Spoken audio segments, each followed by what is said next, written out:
नमस्कार दोस्तों, उषा की आवाज चैनल में आप सभी का स्वागत है। हमारी आज की कहानी है औकात। हद करती हैं भाभी आप भी।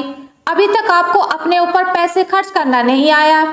मुझे देखिए, आज मेरे पास कम से कम 10 लाख के जेवर हैं और कोई भी कपड़ा 4-5 हजार से नीचे का नहीं पहनती हूँ। मेरे दोनों बच्चों को ब्रांडेड कपड़े ही भाते हैं। आप पैसे दे दिया करिए, मैं अपने पास से और मिलाकर ब्रांडेड कपड़े खरीद लूंगी। अपने पैसे के घमंड में शिवानी अपनी उस भाभी के आत्मसम्मान को ठेस पहुंचा रही थी, जिसने उसका तब साथ दिया था जब खुद उसकी माँ उसे दिन रात कोसती रहती थी। शिवानी की बात सुनकर रोहिणी सिर्फ मुस्कुराकर रह गई। यह अलग बात है कि आज उसे बहुत दुख हो रहा था। उसने वहीं पास बैठी सास शारदा जी की ओर देखा, जिनकी आंखें अपनी बेटी के ऐश्वर्य से अभिमान में चमक रही थी और रोहिणी को बहुत ही उपेक्षा की तरह देख रही थी। शिवानी अपने बच्चों के साथ भाई दूज पर आई थी।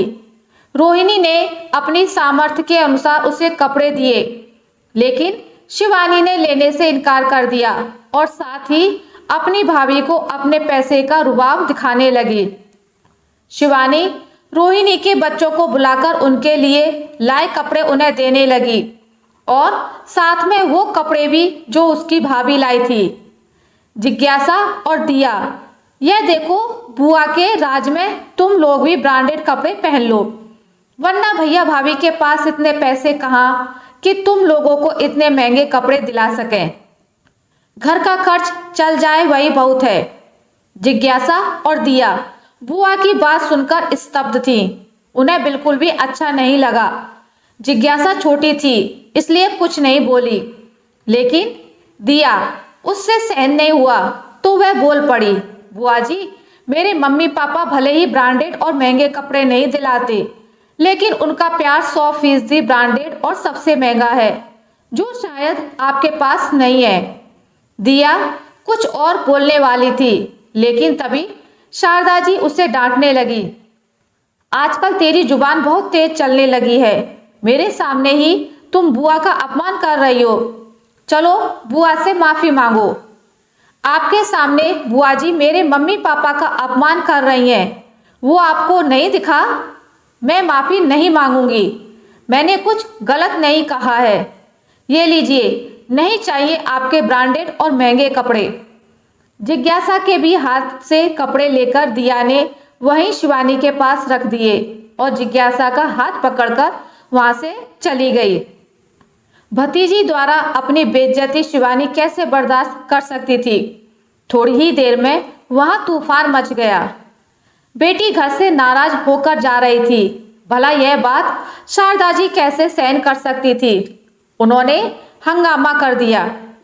रोहिणी के सामने दिया को बदतमीज, नकचड़ी, घमंडी, बिगड़ी औलाद और भी ना जाने क्या क्या उपाधि से उसे नवाजा जाने लगा। बस मम्मी जी, बहुत बोल दिया आपने। आखिर दिया ने ऐसा क्या कह दिया कि आप और दीदी उसके कैरेक्टर को सर्टिफिकेट देने लगी? रोहिणी शारदा जी को रोकते हुए बोली। इसी ने इन बच्चों को सिखाया होगा, वरना इनकी क्या मजाल। शारदा जी अभी भी गुस्से से चिल्ला रही थी। बस मम्मी जी, बहुत बोल लिया आपने और दीदी ने।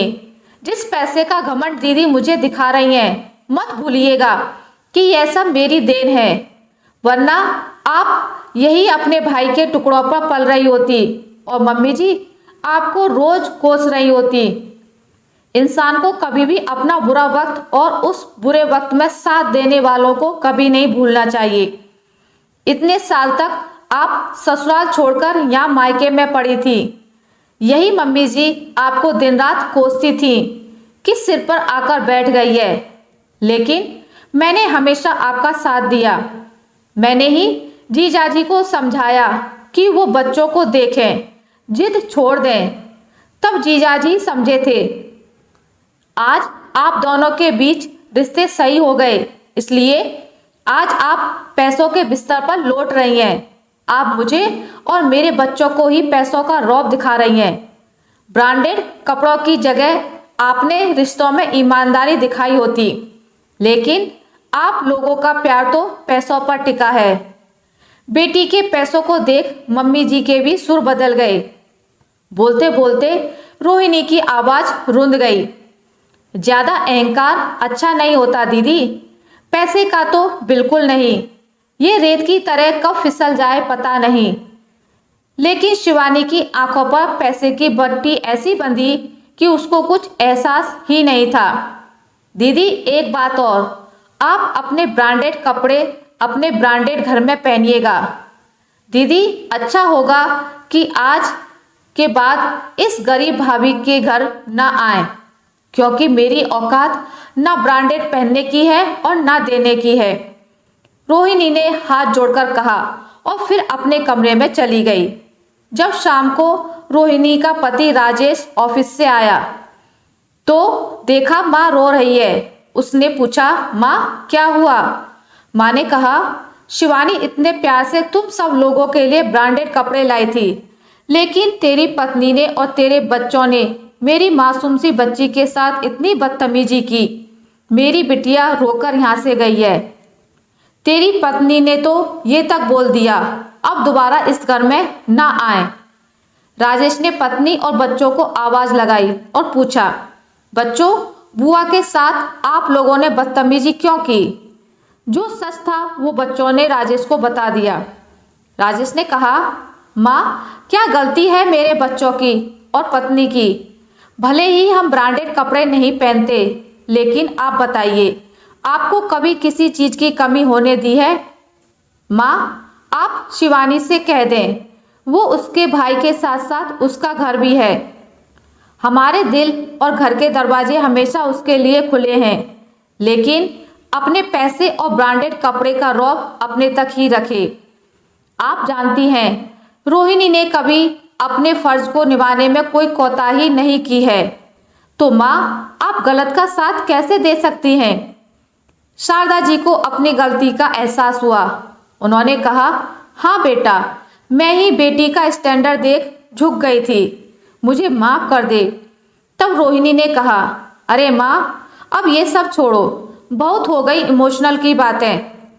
आज आपकी पसंद का खाना बनाया है, चलो राजेश आप फ्रेश हो जाएं।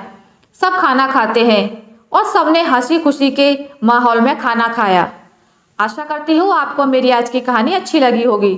अगर आपको मेरी कहानी अच्छी लगी है तो इसे लाइक करें, ज़्यादा से ज़्यादा शेयर करें, और अगर आप मेरे चैनल पर नए हैं तो इसे सब्सक्राइब करना ना भूलें।